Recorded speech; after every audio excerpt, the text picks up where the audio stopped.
Oke, baik. Assalamualaikum warahmatullahi wabarakatuh. Saya Rafiq Al Tambunan BP 050.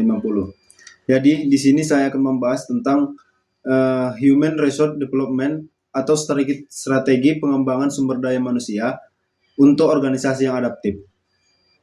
Oke, baik. Langsung saja ke pengertian HRD.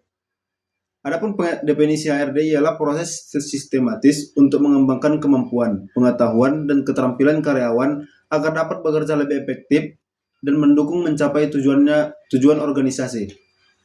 Adapun perbedaan dari HRD dengan HRM ialah HRD lebih fokus pada aspek pengembangan kompetensi, sedangkan HRM mencakup seluruh fungsi pengelolaan SDM seperti rekrutmen, kompensasi, hubungan kerja, dan lain-lain.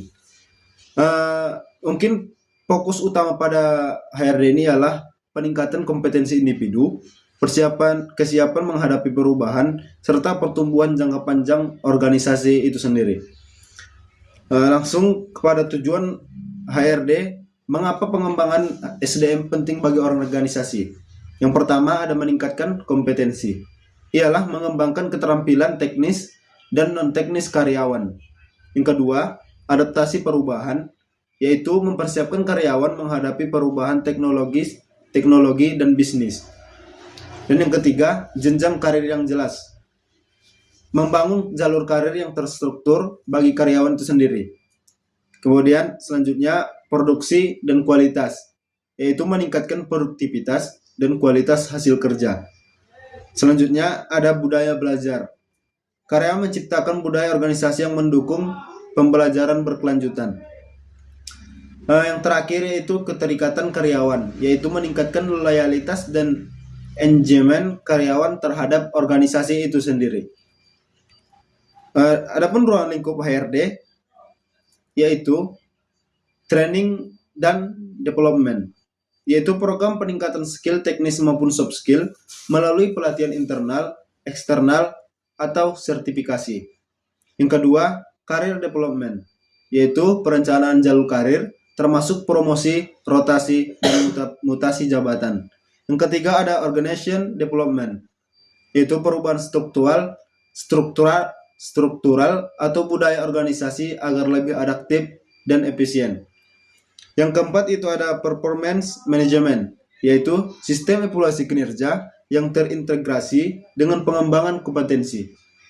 Dan yang terakhir ada succession planning, yaitu mempersiapkan kader pemimpin masa depan dalam organisasi itu sendiri. Oke, selanjutnya ada metode pengembangan SDM.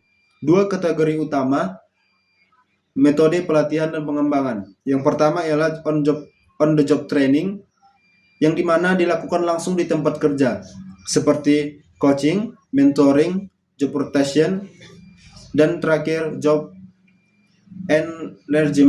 enrichment. Yang kedua ada off the job training, yaitu dilakukan di luar lingkungan kerja secara langsung. Yang pertama ada seminar atau workshop, yang kedua ada e-learning, yang ketiga ada simulasi dan studi kasus, dan yang terakhir ada pendidikan formal lanjutan.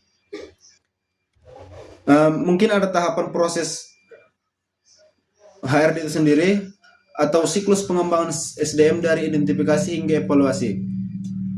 Adapun langkah yang pertama ialah identifikasi kebutuhan atau training needs analysis. Yang kedua ada perencanaan program, menyusun tujuan, metode, dan jadwal. Yang ketiga ada pelaksanaan program, yaitu implementasi pelatihan atau pengembangan. Dan yang terakhir ada evaluasi hasil, yaitu model Kirkpatrick atau action, learning, dan lain-lain. Mungkin ada manfaat dari HRD ini bagi organisasi maupun bagi karyawan, yaitu bagi organisasi, yang pertama meningkatkan daya saing perusahaan. Yang kedua, efisiensi operasional yang lebih baik. Yang ketiga, kesiapan menghadapi perubahan bisnis. Dan yang terakhir, kaderisasi pemimpin masa depan. Adapun manfaatnya bagi karyawan itu sendiri ialah meningkatkan kepuasan kerja, peluang pengembangan karir lebih luas, penguasaan keterampilan baru, serta rasa memiliki engagement yang lebih kuat. Mungkin cukup sekian pemaparan materi dari saya. Bila ada kekurangan saya mohon maaf. Assalamualaikum warahmatullahi wabarakatuh.